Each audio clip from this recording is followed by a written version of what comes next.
Well, good morning, everybody. This is actually our last day before we go back for teacher training tomorrow.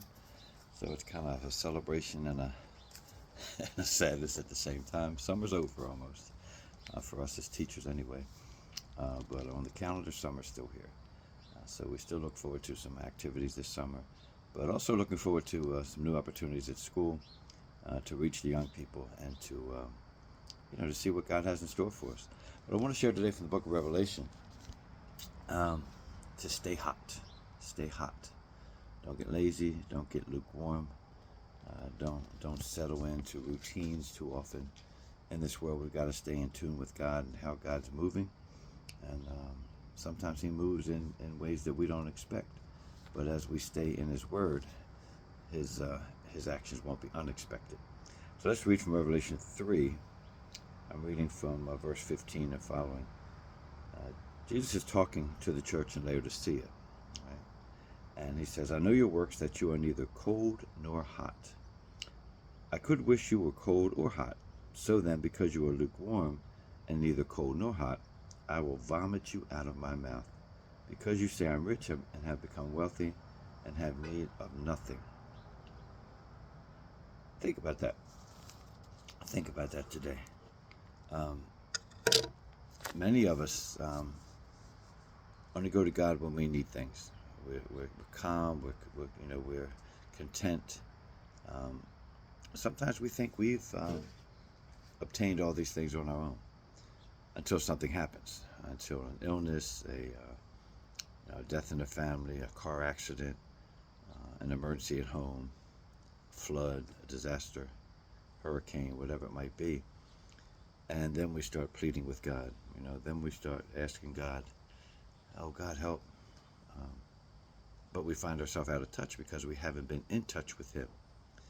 But many times I've witnessed the fact that when the closer we are in touch with God in the normal day, and when there's nothing major going on, when the major things happen, we're a lot calmer. We can handle things a lot better. And I've shared earlier that we've had some unexpected things happening in our family, just in the last few months, really, last few weeks, but also in the past couple of years. We've had deaths in our family, we've had illnesses, we've had cancers, we've had unexpected things happening within the home, and yet the closer we are with God, the better we are able to handle things. Not that we're perfect, of course. There are times when things happen, we're like, oh my goodness, and we might panic and get upset. But I can at least tell you that the closer we are with God in the normal day, the more we can handle the unexpected, the more we realize that God is truly in control. We say it all the time, but God's in control. Give it to God, let go and let God. But do we really do that when push comes to shove? When we're against the wall, are we really trusting God, or do we run for help? Do we run for cover, or even hide sometimes? One of the things I've learned from our friends, we do a lot of mission trips to help in devastated areas, like in New Orleans after Katrina, and Puerto Rico after Maria, and North Carolina after Hurricane Matthew.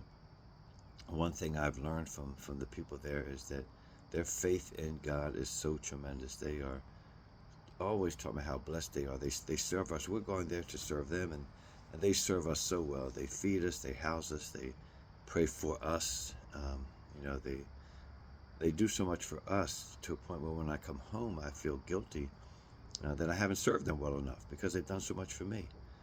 But that's just a result of their faith and evidence of their faith, that despite the things going on, their trust in God is tremendous. And that's where I want to be. I want to have that courage to go through things as Daniel's friends did, go through the fire knowing God will protect me. And we have to understand as Christians, the worst that can happen to us in this world is death, but yet that's our joy. That's our goal, to be with Christ. Paul said to live is Christ and to die is gain. So while we don't invite troubles, we don't invite illnesses and death, we should be, as Christians, prepared for anything, knowing that God is truly in control, and He really is. I want you to pray for my friends in the Caribbean today, in Puerto Rico especially. They're experiencing an oncoming hurricane, Ernesto, if it's not a hurricane by now, I've read on the news that they're experiencing storms and winds and rains up to 10 inches maybe. Love that area of the world. Love our friends and fellow citizens, but now they're our friends and family there in Puerto Rico. Just love them to death. Just asking God to protect them, protect that beautiful land. And I want to encourage you as fellow U.S. citizens to support our friends and family and neighbors there in Puerto Rico. Go visit Puerto Rico. Um, just I wish you could feel the love that they have for God and for people there. So God, will you protect them, guide them, keep them comforted, keep them protected. All of our friends there, the churches there, the neighborhoods there that we visited, and we look forward to talking to them soon. So again, if you have any prayers, if you have any needs, please let me know and I'll pray for you as you pray for me today and as we get back to school as well. Thank you so much. God bless you. Have a great day.